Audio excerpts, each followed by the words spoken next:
Hello, and thanks for joining Your Body Advocate podcast. I'm still out here advocating for your body.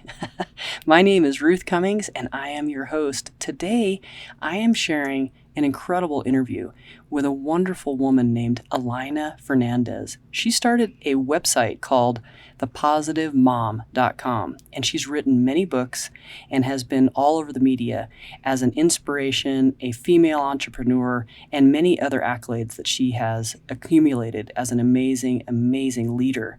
So today we talk about some of the traumas that she's been through and survived in a powerful way to help anybody get through severe trauma. And one of them does include a near-death experience, which is fascinating. I hope you enjoy this lovely interview, and let's take a deep breath to relax. Ready?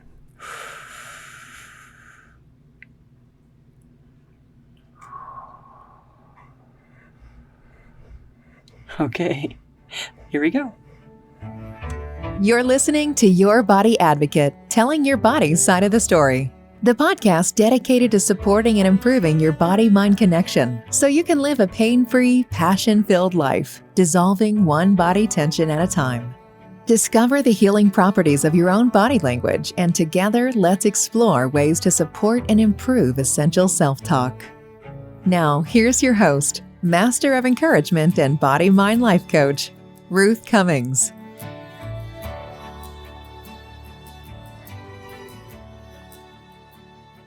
Well, hello, Elayna Fernández. How are you today?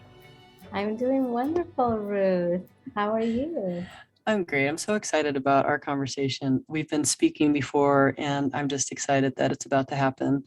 I want to read your bio real quick, and then we can start our conversation, but just so people know who you are. So Elayna Fernández is a best-selling author, international speaker, and self-made mom entrepreneur. She's best known for her award-winning blog, thepositivemom.com, which has inspired millions of moms in over 160 countries to transform their grief into growth. Born and raised in a slum in the Dominican Republic and a multiple-time trauma survivor, Elayna's mission is to provide moms with skills, strategies, and steps to find peace, break cycles, and feel whole. Elayna holds a home and family studies certificate from the Brigham Young University-Idaho, as well as numerous certifications in the areas of neuroscience, personal development, and positive psychology. An avid storyteller, story strategist, and student of pain, that's interesting to me, Elayna has spoken on prestigious stages around the world and has served as an advisor to leading brands and to some of the most renowned transformational leaders of our time. Elayna is passionate about entrepreneurship. She started her first business at only 7 years old.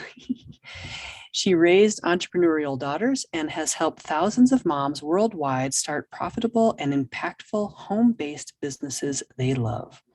As the first immigrant to the United States in her family, Elayna has been named one of the top Latina influencers in the United States.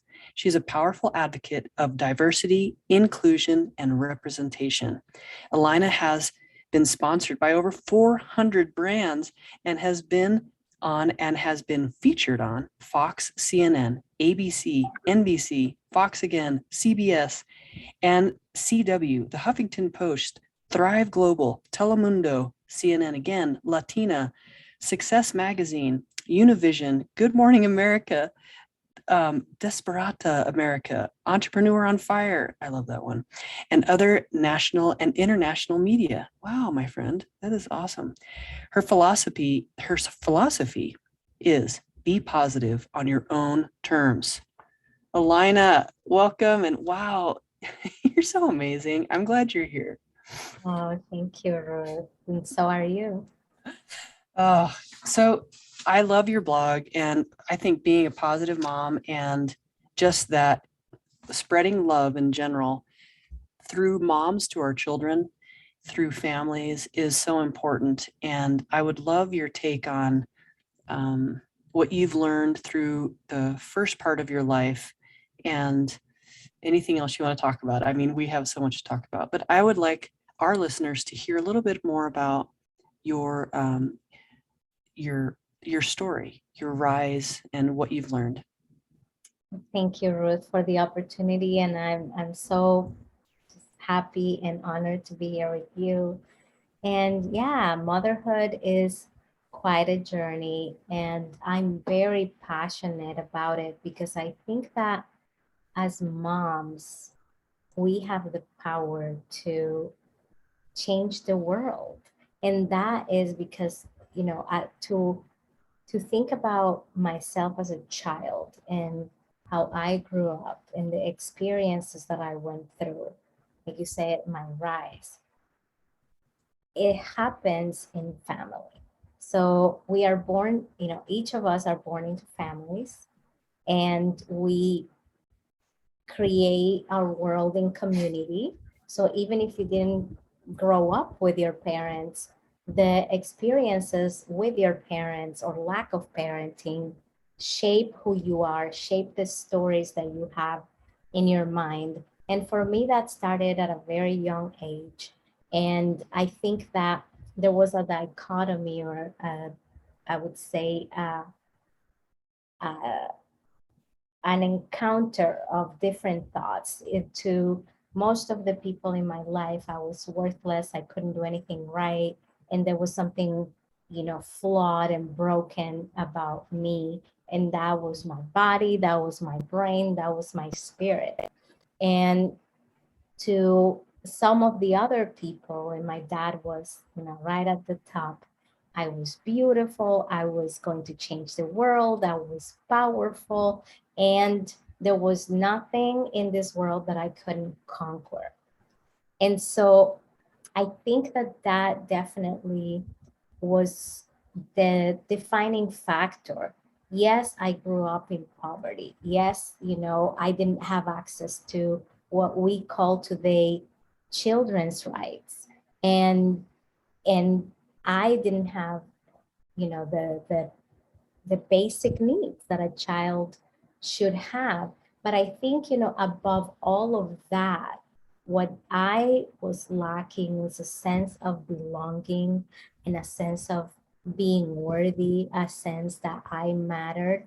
So I think that since a young age, I learned to do things to prove my worth, to prove my significance, to prove, and justify why I was in the world. And I think that that has shaped my entire life.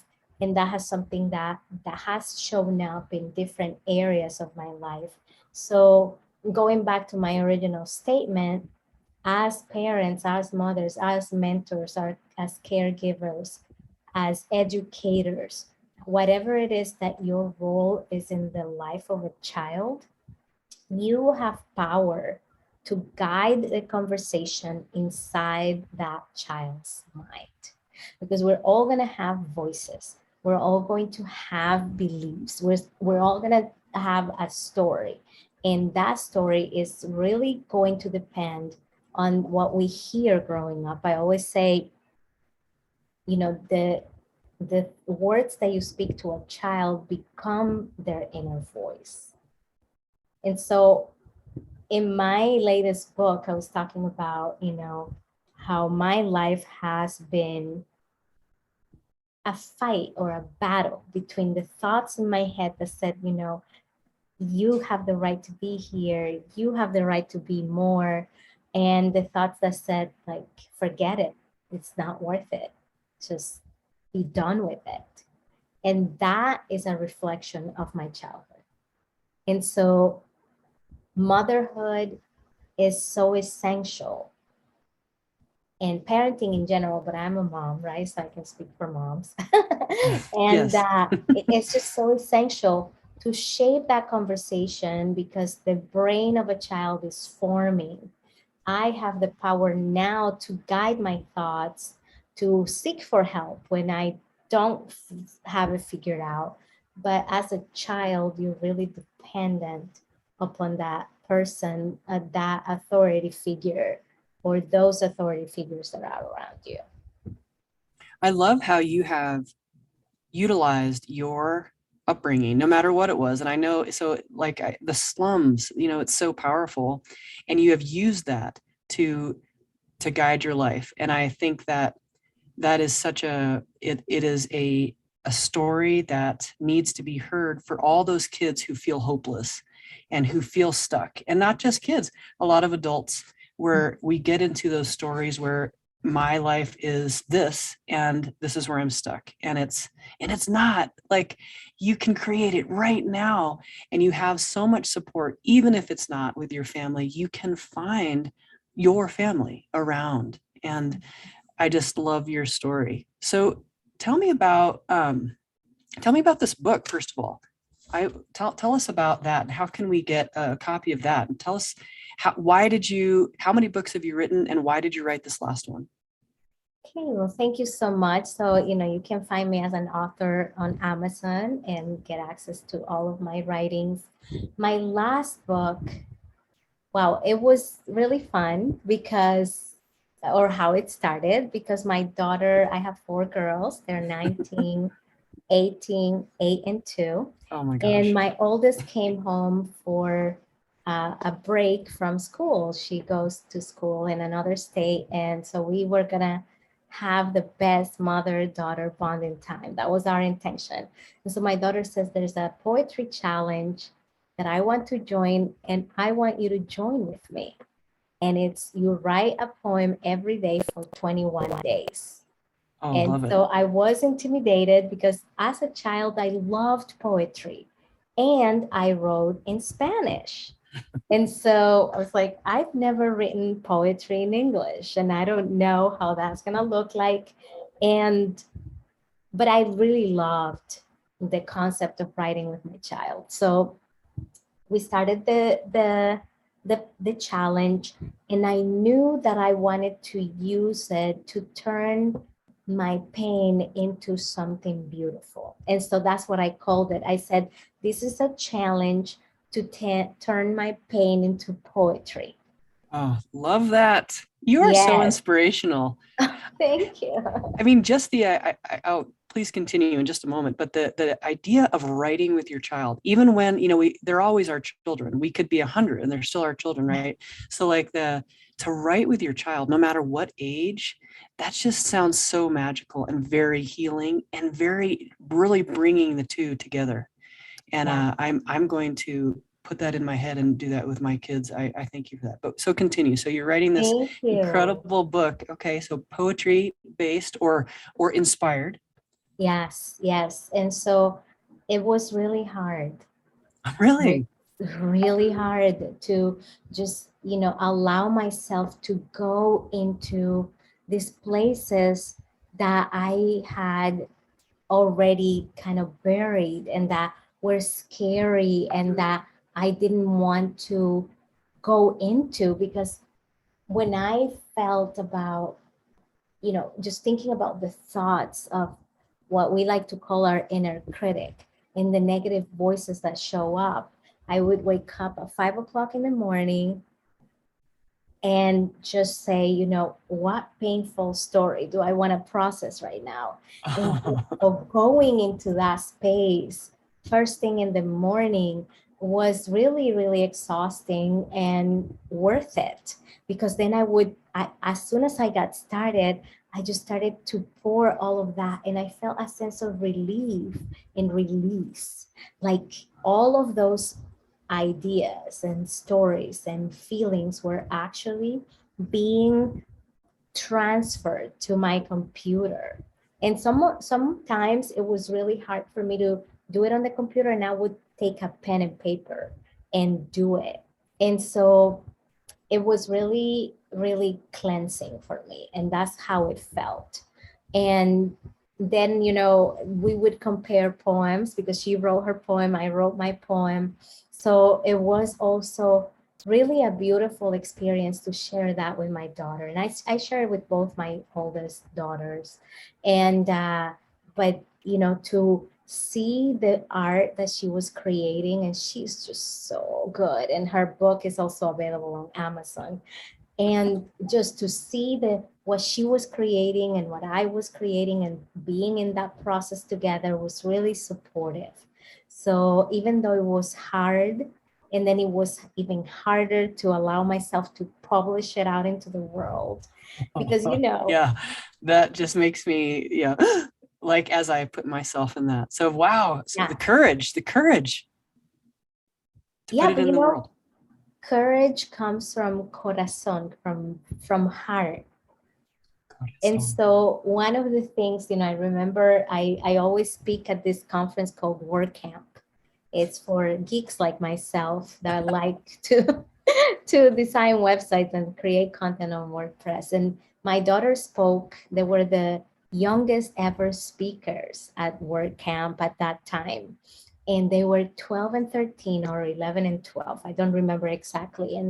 And so someone asked them, because they were speaking about being authentic in your content. That was their title. And someone asked them, like, how do you publish your thoughts and emotions on a blog when, I'm 65, I think it was, or 62, and I just feel terrified to publish my stories. And my daughter said something that always stuck with me. And she said, love casts away all fear. And so I connect to the love that I have for a person that's going to read it. And my fear dissipates. The love rises up and my fear rises down. And so it shrinks the fear. And so ever since then, she inspired me to just connect to that love. And so that definitely increases our courage. When we put our heart, when we focus on the love, we have a greater capacity to do courageous things. And that's exactly what happened. Even though I knew that it was hard, I leaned into the love. And I published this book because I knew that it was going to help others. And it's not just the poetry, but I also included what it means to the person who's reading. And also I included prompts so that they too can process their painful stories in a safe space. Because I feel that as we process our pain, as we lean into those painful things that shaped us, that created stories in our mind, then we can become better humans, but also we can become better parents, better mentors, better caregivers. We can minimize the amount of suffering that happens in the world. yes, ma'am. I love all of that. So, did your daughter, when she was writing, you guys had separate poems, right? So she was reading your poem, but she was doing her own life and her own poems. Yeah. And yours was and the other thing, for her to get up, and this is in front of a group of people, she's saying love dissipates fear. Yeah. That is amazing. Is she still a public speaker and she feels comfortable doing that? Yeah, both of them are. And they actually used to speak in tandem because they co-wrote a book when they were 9 and 10. And so, and their blog is a joint blog. So they're in business together, and they would, they still speak to audiences. And, my oldest, she's in college. So they do a lot of virtual together and not so much in person anymore. But yes, the reason why I'm so proud of that, because not everybody has the power or gift of public speaking, is that this was my child who was bullied in school and whose self-esteem was, down on the ground, and who, struggled with feeling a sense of worth. And now she's inspiring so many people with her words, with her art, with her writing, and with her speaking. So it really speaks to what you were saying before, which really inspired me, that no matter where you are in your journey, that you can rise above that. And she is definitely a testament of that too. Yes.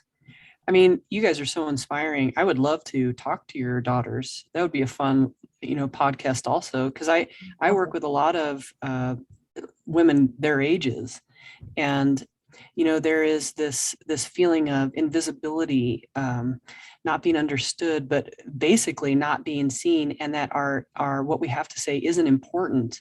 And that causes so much pain. And that's what I see in bodies when they come in. They're holding that in their body. And I love what you're saying about writing, that you can take what's hurting you and put it into the computer or into your journal. And if you can see that, like, it can just melt out of your body and not have to create so much agony. Agony is maybe a strong word, but just a pull of energy, and what it does to our spirit and our daily life can be detrimental. And it's like I hear this a lot, but I also say it in my own business, where we have a container, and we put garbage in it, right? We put these things, and finally it starts to overflow. And when that happens, that's when people come see me, when it's like, I don't know what happened. But when we go back a little bit, you can see their suffering not being processed. I'm going to ask you a question about processing that. So I know writing, you're saying, how can one be the best advocate for their own body? Oh, I love that you said that.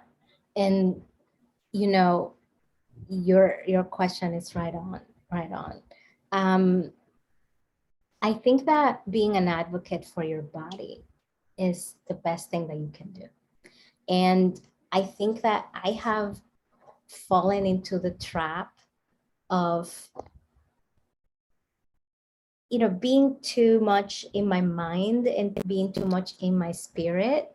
And I know you know this, but I was in a coma for 8 days. And that was after, a car crash.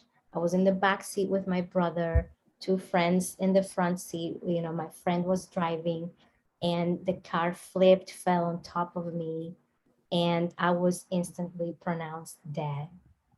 They took me and, took all of us, actually. They weren't really hurt physically, but they wanted to check them out, and my brother insisted and persisted, just forget about me, look at my sister.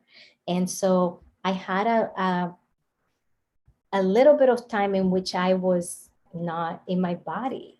And then I had 8 days in which I was actually in a coma after I was back alive. And so I had this experience in which I could see my body down below.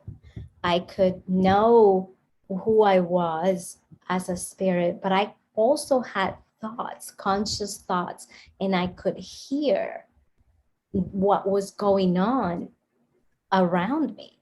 Everything that people were saying, I could feel their energies. It was like my body was not functional, but my mind and my spirit were more aware and more alive than ever, which I really enjoyed. And, I could talk to you for hours about that experience. And there's actually a poem in my book about it. But I will tell you that I was just so fascinated that there were 3 distinct parts of me. And I had just this new sense of just understanding of how my body played such a big part in this trinity, I call it. And to backtrack to that, I received a message, a very clear message, while I was, I this energy above. And I say above because I literally was looking down on my body, and I was looking down at everything that was going on. It was like as if the roof of the hospital was taken away. It's really strange. Wow. It's so neat. Yeah, I definitely have questions about this, but that's another time. So continue. Yeah. Yeah. And so I was like receiving these messages. It's not your time. It's not your time. Get into your body. Get into your body. And so that meant coming back to life. That meant pain. And I had a very, I get goosebumps thinking about this, a very strong resistance to that, because just Wow. 6 months before that, I was kidnapped. Oh my And gosh. Tell me I the was, story. We started yes, about this before, but please share with our. yes, yes, I was kidnapped by a stranger. I was on my way to school, and there are these public car transportations in the Dominican Republic. They're always like these beat up cars that here you wouldn't see them on the street, because they're so beat up, and they have like this aspect of young jerk aspect kind of. And so I took a public transportation car every day, and I was so proud of myself that I could pay transportation, that I was going to college. It was so great. And I get in this car and I give him the fare, and he said, "Oh no, that's not how you're gonna pay for that." Oh no. And then I saw how he, put the windows up and locked the car. And I had come from, a town where we walked everywhere. I didn't know cars very well. I didn't know how to get out of this car. I don't know if it was child lock or what it was. I had no awareness. I just know a car as something that you get in, pay your fare, tell the driver where to stop. I had no awareness, and he just trapped me in this car, and I lived the most horrifying experiences that a 19-year-old girl can live in that car, where, I was abused physically, sexually, emotionally. And so after that time, and I was, so I survived that experience. I was not supposed to, according to him. But that period of time, 6 months between this incident and the car accident, I hated my body. I Interesting. hated my body. I was like, I've been saving myself because that's what you're supposed to do. So now I'm damaged goods because that's what I was taught. My body's nasty. Like, I literally was disgusted. Every single piece of my body reminded me of where his hands or his, baseball bat, or where his, parts had been. And it was disgusting to me. I couldn't take enough showers. I couldn't, I had nightmares every day. And so for me, I'm in this peaceful state, in a coma, and I'm experiencing this beautiful spiritual love. And you're telling me that I need to go back to that body? I did not want to, Ruth. It was like, Wow. no. And on top of that, it's broken. I had 19 broken bones. Oh. I had chest tube right here, still have the scar, but I won't bother you with it. And, and it's like, I can't even breathe. Why am I going back to that? And Wow. so it was just this experience, like, no, in order to really truly live, to truly have freedom, you need to get back to it. Yes. And I did. And I've changed my relationship with my body, in that, as I've learned to process that experience, because it wasn't just like, oh, I'm enlightened now. Right. Now I'm over it. Right. Yeah. It was 19 years of, you're ugly, you're too short, you are, you don't have the perfect body. Your body is something that gets hit and beat up every day. This was my story since I was pretty much born. Your body, you don't have the clothes, or the right school uniform, or the good shoes, or it was like my body was a burden for 19 years. So I had to relearn this experience. And the first thing that happened is that I started to heal physically, right? To learn how to move again, to with the brace, and I had my mouth shut because my jaw was broken in three Oh parts. So my goodness. learn how to write with my left hand because my right body was completely destroyed.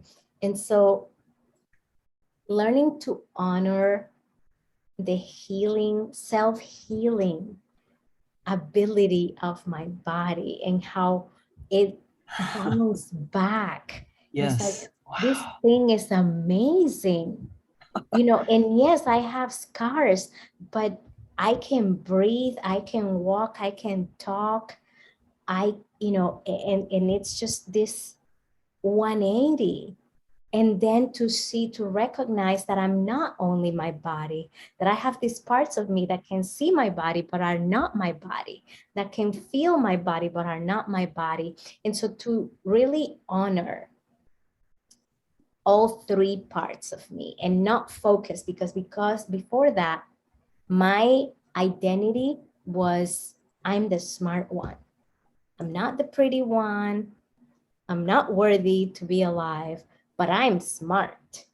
And as long as I get straight A's and achieve and show people that I deserve to be alive, then I can stay alive. And so Wow. now I'm not just my mind. Right. You were able to see all the Yeah, parts. yeah, I'm I, divine yes. Right. and my body matters. And it is not only beautiful, but it's magical. It regenerates, it sustains me, it allows me to feel not only pain, but embrace.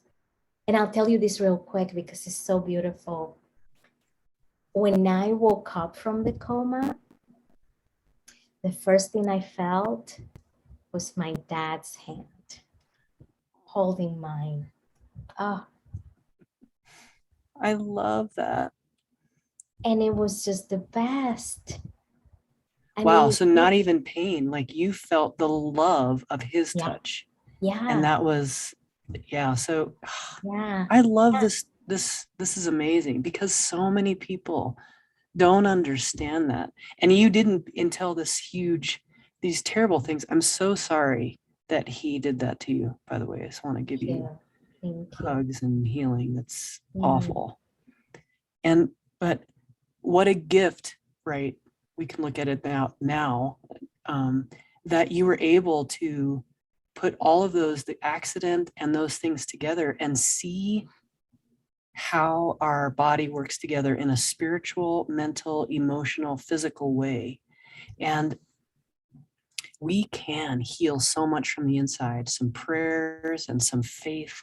But even those people, just a caveat for even those people who don't feel faith right now, there's ways you can heal from within and to find that maybe the faith in yourself.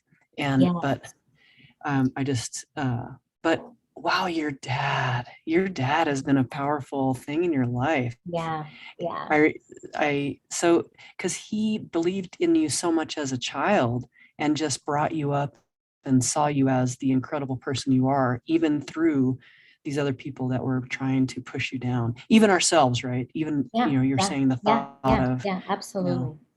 and Yeah, another it's circle back amazing. is how you see your body after being traumatized by, the evil or whatever of another person, that and so many women go through this where our body becomes this, we're so ashamed of it and Mhm. we just put it aside, we look away.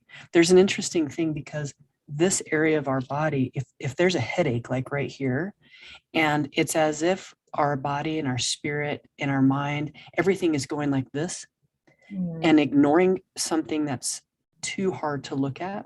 mm, And it can cause a headache, eye pain, jaw pain, this thing around our eyes, where our eyes are just not able to digest something that happened to us until we know we have the support. When your dad touched you, I bet that support started. And, of course, sometimes before that, little things that we don't even remember or think about, but our body, it starts to absorb the good. And I think that if you're willing, then it can really heal. How do you feel about that? Do you agree with that? I agree 100%. And that's how we can be advocates. I think it's through recognizing that, through loving our body, number one, and not love like, I think I'm perfect in Right. some kind of standard way that has been fed to me. But Right. but that I think I'm perfect in the way that my heart is beating while I'm sleeping, while I'm here with you, while I'm, all the time, at all time, it never rests. And when our heart stops, that's when we stop, right? And so to know that those organs are supporting me, to know that my skin is allowing me to feel the touch of my dad and my brother and the people that are loved in my life. The first step is to see that, and the second step is to know that when our body, like you said, is giving us signals, it's not because our body is mean and my head wants to hurt right now. It's because it's a signal that something is off. So our body, those signals of our body are coming from the inner wisdom of our body. And so that's exactly how we become the advocates that you asked me about. Is my body is perfect, so it works for me. Right now it's sending me this signal. How can I be an advocate? And what can I do? What is it inside of me that I can do to get my body back to balance? And yes, to heal the perception that we have of our body. I like something that you said first. It's that not only can we heal our body and our mind and our emotions and our spirits, um, it doesn't happen on other people's terms. Because you said, there are people right now that don't have the faith. And that was me. Hi, I'm Elayna. And when I went through that kidnap experience, I lost all faith in God, myself, other Mm-hmm. people, men, Right. cars. I mean, the justice system, Oh, because I had to go, and I say I had to because it wasn't really much of a choice for me. Had to go through a trial to convict this man that was, really, I would say even more demoralizing than the act itself. And so I lost faith in everything. That to me, there was no sense of justice. And every single day, Ruth, I question, like, why am I awake? Why am I alive? And it's real. So if you're there right now, give yourself grace. You're not alone. You're not alone, and you can get through it. I I so want to touch on that a little bit more if you don't mind, because Yes. I am right in the middle of helping some people who feel that way. And I think that there's thousands of people who feel like they've lost faith in God, they've lost faith in humanity and themselves. And there's this feeling of just being lost and being alone, and that there's no way to get over what they've been through. And I just want to, if you could speak to that, because I know you're so encouraging, and to know that oh my gosh, just one of those, you had two incredibly intense incidents, and to put those two together, and that here you are, like, you're amazing, and you have you're amazing mom, and your babies. I'm always going to say babies. I don't mean to be They're disrespectful all to them, babies. but even they're always going to be babies to us. But please give some encouragement for those listening who might even know somebody who is feeling just like just lost. How Yeah. did you what did you do first, maybe, and how would you talk to them? Yeah. So, I think that there are, I would say, misguided motivations and positive motivations. And so the motivations for me to stay alive at that time in my life were more of anger and of wanting to prove something. And that was because, I was just so beat up as a child every day and just told so many horrible things that I would never tell another human. And so that was a driver for me, the anger that I felt, the sense of injustice. And so that is to say that if that's where you are, use it. Right. Use Use what it. you can find. I agree. Use If it. if Yeah. it's stubbornness and anger, girl or boy, Yeah. use it. Use Yes. it. It's powerful, and it served me to stay alive, and here I am. So you know what? Yes, because I have been able to birth four amazing beings in this planet, and to help people and to do things that I'm really proud of, to be there for people, to encourage somebody. So my life has mattered in the Yes. past time, the time that I've stayed alive because of that. So don't, I think that we put pain on pain because we say like, well, I did it, but I did it because I was angry, so it doesn't count. Right. It doesn't matter as much. Exactly. And no, it matters. Use whatever you can get. Find a reason to live, even if it's to show, to prove, to whatever it is. And then as you're living, you'll find more answers. So that's the number one. Number two is, it's okay to not have faith. It's okay. Find someone that does. Find someone that does. And a lot of people tell us we can control our thoughts, we can control our emotions, we can control our response. And I'm here to tell you, it's sometimes not. Yes. Sometimes it just comes, and I don't know if maybe it's a brain imbalance, maybe it's a trigger from the past, maybe whatever it is, whether it's chemical or emotional. Sometimes you need help.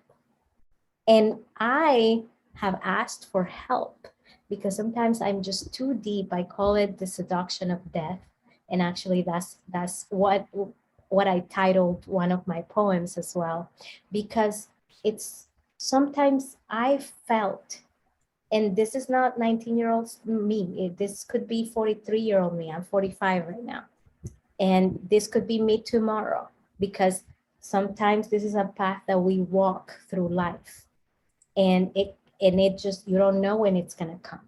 And so one lie that I used to tell myself is like, I should be farther along. I should be over this. This shouldn't be happening to me anymore. I have the tools. I have the knowledge, but I should be grateful. But I survived this. Why am I, now worried about this tiny thing? And that is all a lie, girlfriend. Right. If you're feeling it, it's valid. And if it feels big, it's big. It doesn't matter what people are saying. We compare our pain, and it's like, oh, well, I've never been kidnapped, so I should be grateful. Or this is a tiny problem. One of my mentors, Gabor Mate, he says, trauma is not what happens to you, it's what happens inside of you as a result of what happened to you. So if society is telling you that's a first world problem, well, whatever society, you're not inside of me. And don't get me started with the first world, third world thing, because I'm from the Dominican Republic, so I really don't like those terms. But it's just, let's stop minimizing our pain. Let's stop validating, start validating our pain instead. And knowing that if it feels hard, it's hard. If it feels big, it's big. And if it feels like I can't handle it, then maybe there's a little bit of truth in that. And let's find someone that can help us handle it. I totally agree. I want to circle back to something you were saying. This is a fight for life. Whether Yes. you're fighting for life in the situation that's happening, and you learn to stay quiet. And I talk about that in some of my podcasts, where our body shuts down its voice because you have to survive. So Yeah. you're not saying anything. And then later you get out of whatever trauma. Okay, so you're kidnapped and you get away from this evil person. And then it goes into, okay, you should be over it. Okay, your parents are divorced, get over it. You lost your job, get over it. And okay, your spouse cheated on you, get over it. Like, someone died in your life, and that's just not okay. Our body goes into this, we know, like, the survival mode, right? And what I would like people to hear that you just said, you are fighting for your life even now. And I love what you said, the seduction of death. Oh my gosh. That is many of us go through that on a daily basis, where such intense self-judgment that we have learned in our society. If you aren't judging yourself, then you aren't, like, there's a judgment of judgment. Yes. And I really want to, I'm saying, oh, look at my stomach is fat today. Oh, I look bad. And, and I'm saying that in front of my daughter, going, wow, I should not be saying this in front of my daughter. And 5 minutes later, she's like, wow, look, my stomach is bad. And I look bad in this outfit. And I'm like, I just taught her that. Yeah. And it's like, if you're not at least in the American society, if you're not saying something bad about yourself, then, it's not okay to be proud. It's not okay to be powerful, especially as women. Yep. You have to stay behind and maybe talk if you have a chance. And there's a lot. Yeah. That's a whole Pandora's box. Yeah. Yeah. But I'm so with you. I'm just hugging you all along, sister. I can't wait to give you a high five in person. Yes. Could you share a little bit more about, if you feel comfortable, fighting for life is how I'm hearing you say this, but the seduction of, so those people in that right now, what do you tell them? Wow.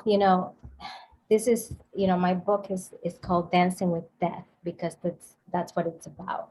And that's why it was so hard to put her out there, because it's really suicidal ideations and resignation and that seduction.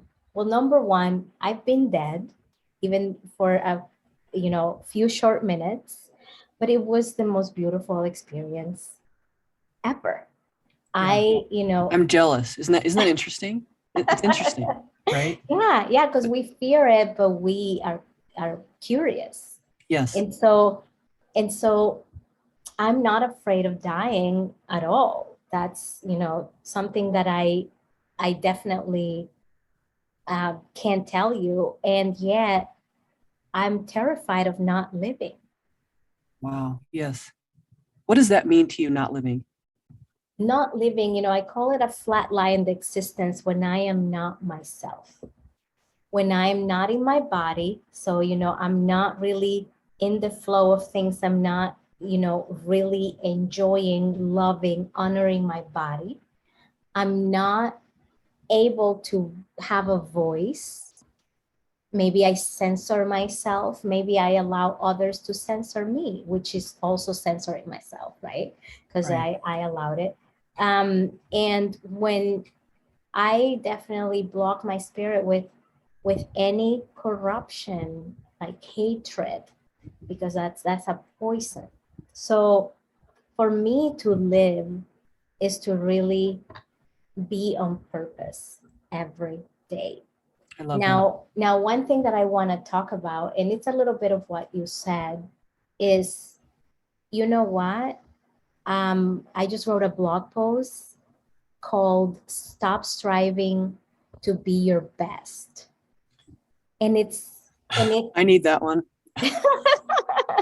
Well, it's about that, that self-judgment and that not being okay with you in the present moment. And I think that's the true death. The true death is just being in this wheel of one day I'll be this and one day I'll be that. And you don't even rest between goals. You don't acknowledge the miracle that this day is today.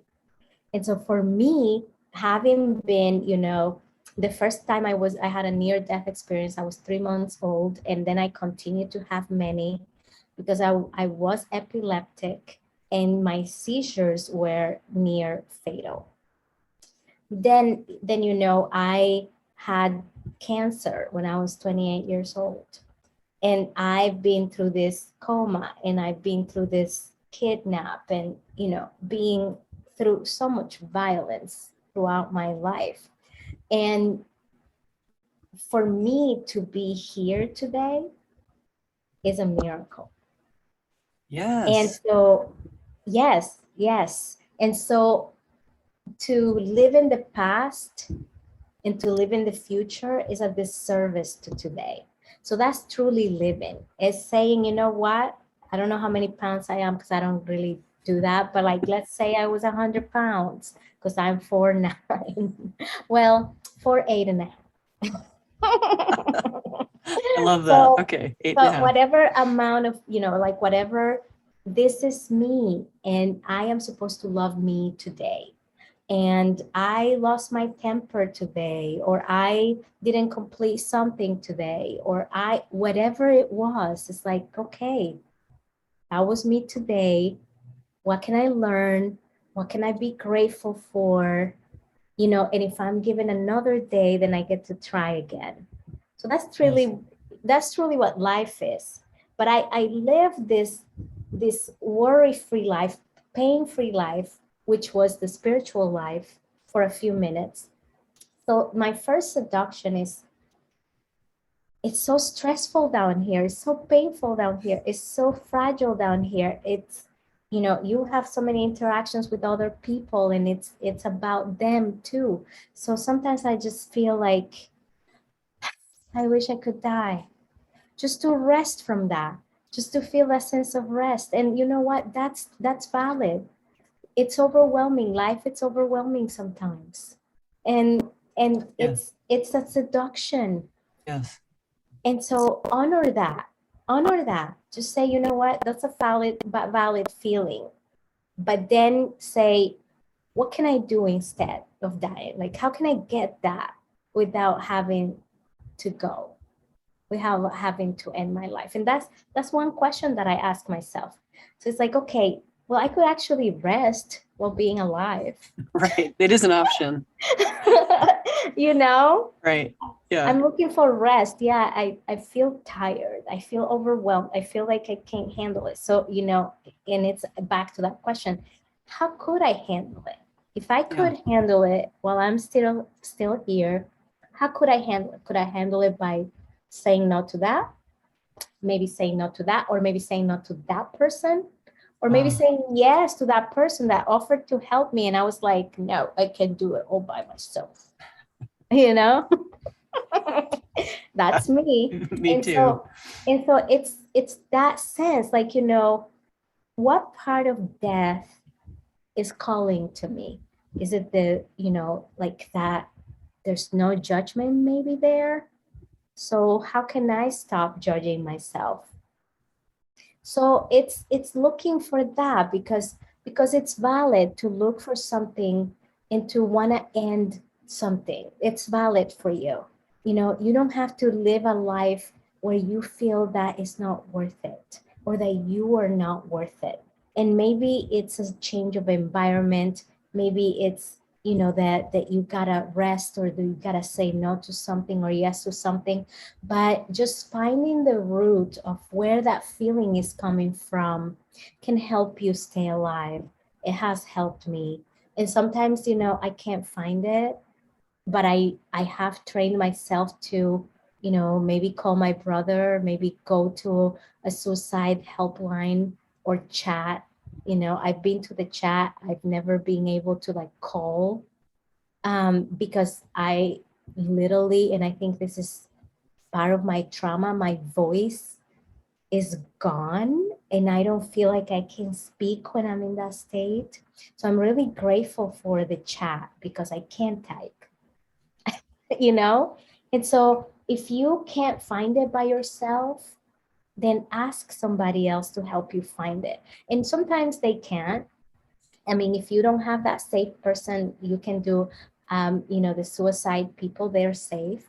But one thing is, like, sometimes it's not about finding it. It's about getting out of that moment.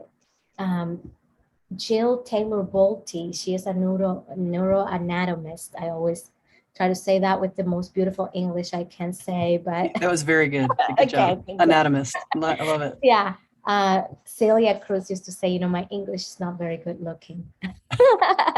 So cute. I try to make it good looking, but she used to say that it takes 90 seconds just to ride that wave of that emotion. So if someone can help you just, hold you for a few minutes, it will go away. You just have to kind of ride that wave. But it's true, it's a fight for our lives, because life is messy and life is hard. I'm not here to tell you it isn't. And I call myself a positive mom because I know that, not because I pretend that it's not there. It's because I write that book, right? And because I write those thoughts, and because I tell my story, and because I call my safe people, or I chat with them. That's what being positive means. It's not to be grateful for something that is horrible. And can I say a few more things about that? Of course. I love this. Please. Oh, because it's my soapbox. Oh my gosh. I remember, escaping this just horrible experience, and then just winning the trial, right? And I won, like people just told me, like, you won and you're alive, right, and you're not pregnant. Like, right. Like, let's be grateful, right? Oh my gosh, no. You have so much to be grateful for, and it happened for a reason, and oh my gosh, you're so strong. And oh my gosh, that's why I wanted to die. That I call it motivational guilt. And it's this: well-meaning people who love you, who cherish you, they praise you for being strong, and they shame you for feeling your feelings. And they don't even know it, right? They don't have a clue, but you can have a clue now, right? And you can practice this. But one thing that we do is that we say, and you said it, it's a gift, but it's not. That's not the gift. Okay? Right. Yeah. Me going through that, you said, like, I'm sad that this happened to you. I want to hug you, of course, because it's not a gift. It's a horrible experience. Oh, yeah. You know what the gift is? The choice of being alive. The choice to move on through it. The choice that I made. I'm the gift. Now I'm going to say it again so that you claim it. If you're listening and you, Ruth, claim it. We are the gift. Right. I am grateful for me. I'm not grateful for him and what he did to me. I'm not grateful for it and that it happened to me. I'm grateful for me, that I, in a moment of, I don't know what kind of, and I get goosebumps, in a moment of divine strength and divine aid, I was able to see that little window thing come up. Wow. And you survived and you fought. I fought. I was partly naked. I was bleeding from like every part of my body. I was, bruised and broken. And I managed to get out of that car and walk myself to a gas station. Wow. Shameless, like I didn't care that, everybody could see my breast and everybody could see my, all the ribs and all this blood coming out of my nose and the chunks of hair that were missing from my skull. Oh my gosh. Or from my, everything. It didn't matter. I just fought. I'm grateful for that person. I'm grateful that I did that. And you know who I'm grateful for? As I walked to the gas station, this beautiful woman. Oh. She came out of her car, fancy car. I would have never, even dreamed of getting in a car like those. And her, I assumed it was her husband. He's wearing a fancy tuxedo jacket. She takes it off of him. Oh. Gets down from the car, puts it on me Mm. and just hugs me. And I just could feel her pearls and her, the beautiful fabric in her fancy dress. And it was just getting all, dirty from my blood and my tears and my snot and all of these things, And it was just like, she didn't say a word, Ruth. Wow, all that she needed to. She just hugged me. That's who we need to be, isn't it? That's it. That's who to be. Yeah, I agree. That she's the gift. She's like the gift. One of the Yes. many. Yes. And you're Yes. and you, and the fact that you were able to, and you did win your life. You won your life back from that whatever person. Yeah. Yeah. Oh, that. Yeah. I can just see this unfolding in my head, and I just want to hug her, like, Yes. because not everybody stops. Mm-mm. Right? People drive by and they just drive by. Yeah. And good for her to come out, and her husband was supportive but quiet. That was lovely, because he probably understood a little bit of what was happening, but he was positive and powerful but quiet. And that's the love that, just like you, that I want to cultivate and spread, that there's so much of that. And as a collective love, we are very powerful people. Yeah. And we can heal. They started healing you right there. Yeah. Oh, I attribute, because then I was about to be humiliated and put through all kinds of things after that. And I believe that the 6 months we talked about of wanting to die and not having faith, and she was my reason. And I don't know her name. Oh my gosh. I don't know who she is. She's never, I hope that, if she's alive, or if she can see me from wherever she is, I hope that she knows the difference that she made in my life. And this is what fuels me, Ruth, that we can be that for somebody else.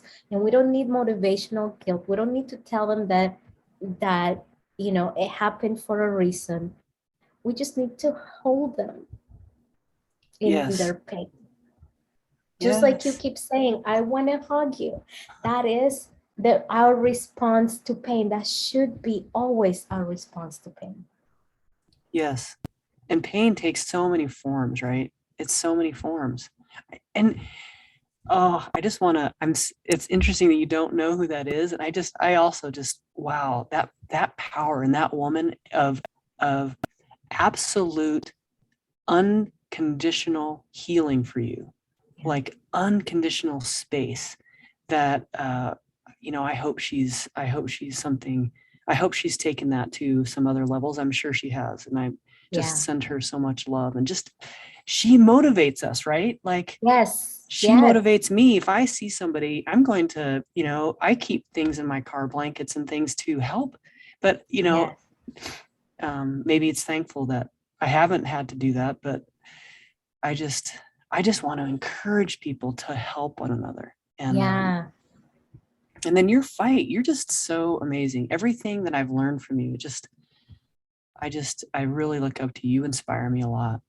Thank you. And we are all amazing. And I'm going to say, yes, thank you. I am, because we all are, and we forget. And that is, what really keeps me here. I always tell my daughters, like, I don't know anything. Everything that I quote unquote know is like 50% possible, that it's all a lie and I just made it up, or that's how I experienced it, and 50% that it's true, and that's really how it is. But one thing, that I love is that we need that 50%, that when I'm in my moment of darkness, I remember, well, like, there's a 50% chance that I'm amazing and that I can survive this, and that this could be just one bump in the road. There's a 50% that it'll crush me and kill me, and that this is the end of me. And so just having that curiosity and that humility to not only accept the bad and the catastrophe, but also to accept the good. And I don't know if you've read the Bible, but Yes. there's a passage that I was reading with my daughters one time. And if you're not familiar with it, like it's this John the Baptist baptizes Jesus. I think that everybody knows that story because, you know, it's one of the like the Bible stories for people that don't even believe or read the Bible. And so the reason I'm bringing it up is because, you know, it's said that he was so humble that he didn't even want to be baptized of Jesus. Like, hey, you're the big guy. Like, why are you coming to me? And so, you know, for those who don't know, you know, it's like he was preparing the way for Jesus. And so my daughters were like, wow, yeah, that's so humble. He was just, you know, a really humble guy. And I'm like, actually, I don't think so. I think he's kind of arrogant. I mean, there's a 50% that he was humble, but there's a 50% that he was just arrogant, because if the big guy comes, I'm going to say, whatever you say, big guy. I'm not going to resist right. the big guy. And so, you know, it's that part of like, we believe that we're not worthy, like John the Baptist did in this moment. But then 50% of him was like, I'm going to get this done. I got this, right? Right? Because if he's coming to me and he's telling me to do it, then maybe there's something to this. And that's the same thing that I want in my life to have. It's like, I don't feel worthy of speaking in front of 5,000 people. But if I'm invited, then maybe I should speak in front of 5,000 people. Or I don't feel worthy of being accepted to this college. But if I have that idea and it came to me and I kind of want to do it, then maybe I should at least try it, because at least there's 50%.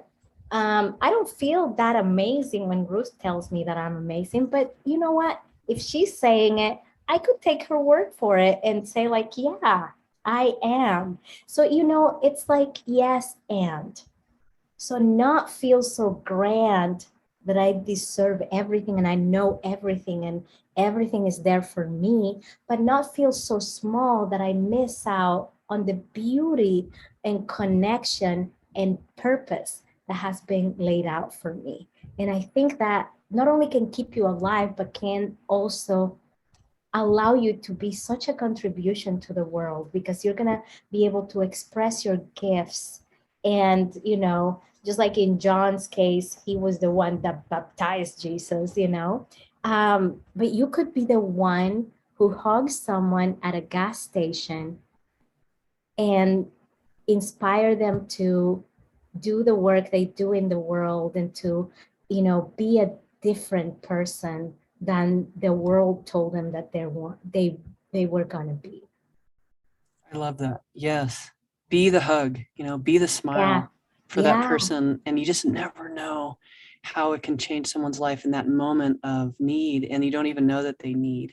And, you know, I love your story about John the Baptist and how, because we are there, he questions it and Jesus is like, no, good, you're good. Like if, you know, with like your gifts, God has given you all these gifts, and there's times God has given me gifts. And I'm like, wait, I question that, even though tens of thousands of hours we have done our work for God, really.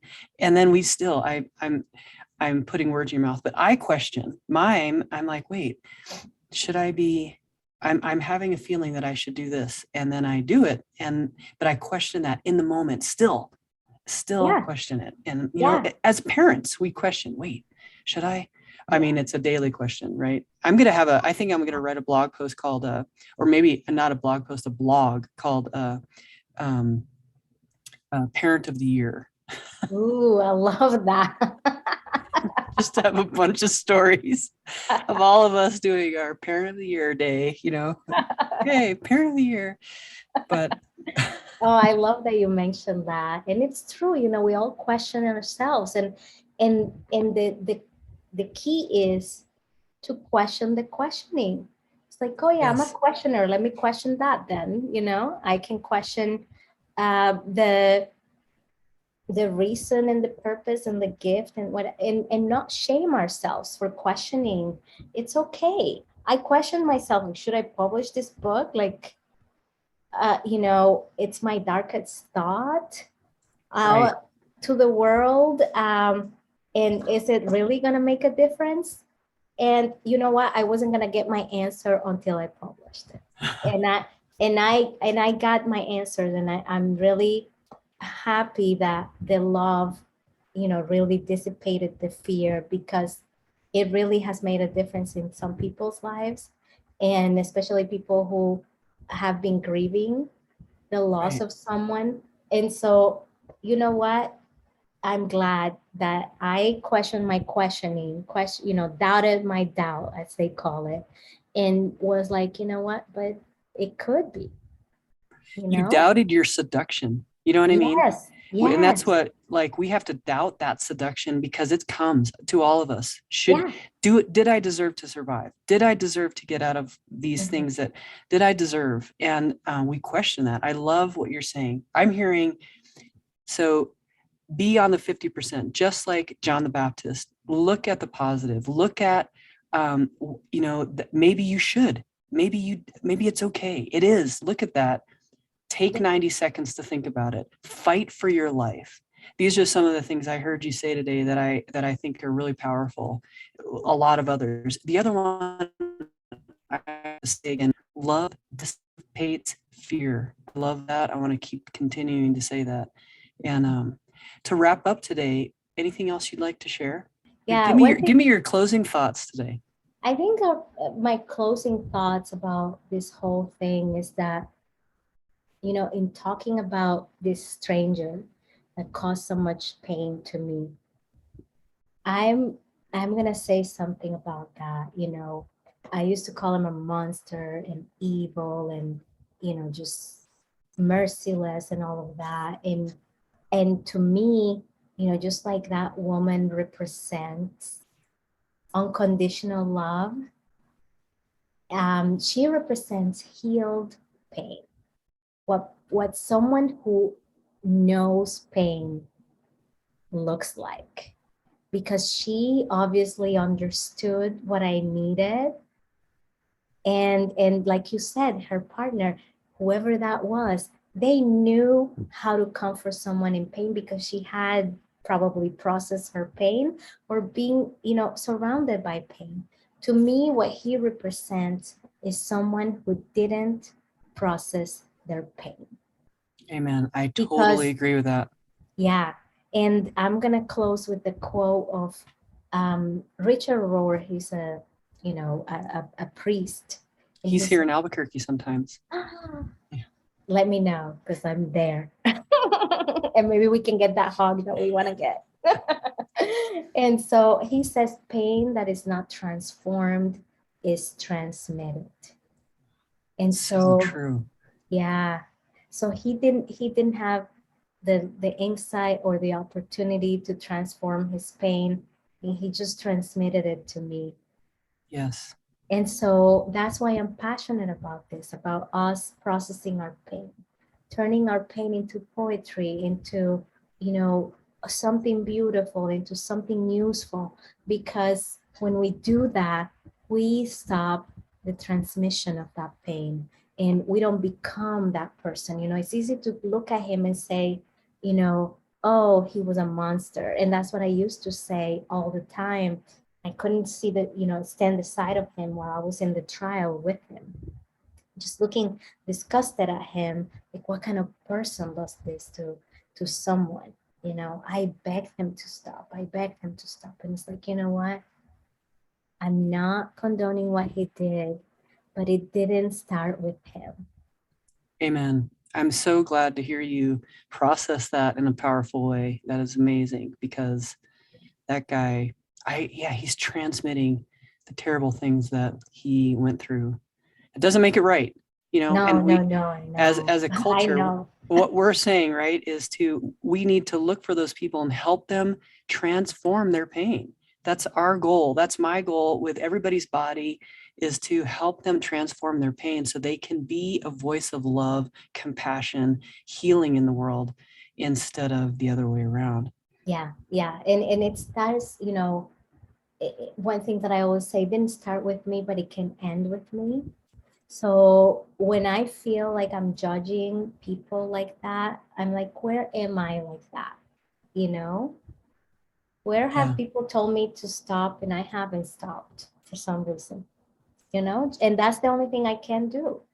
Byron Katie says there are 3 types of businesses: my business, your business, and God's business. And so my business is just, where am I? Where can I be that? Where can I not be what I don't want to be? And so I think that, I can focus on myself and see where I am. I don't want to transmit the pain. And sometimes it's not, we can say, well, how do you know he went through that?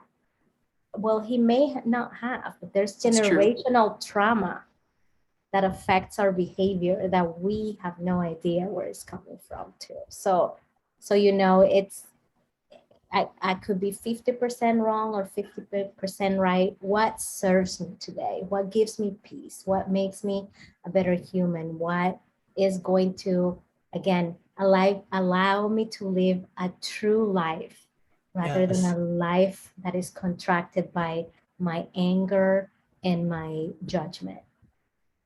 Yes, you are beautiful in and out. I've really enjoyed this conversation. I mean, you're so powerful, and I hope that this has helped. I'm sure it has, some people who are listening, and so many gems of incredible love from you.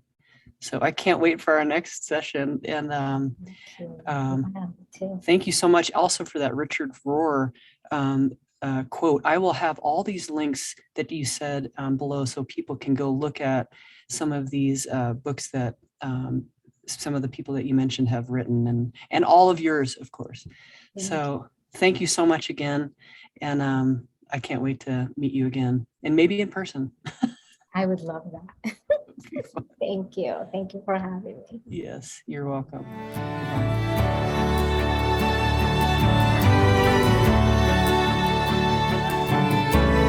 Thank you for listening, and I hope you really enjoyed this amazing interview with Elayna.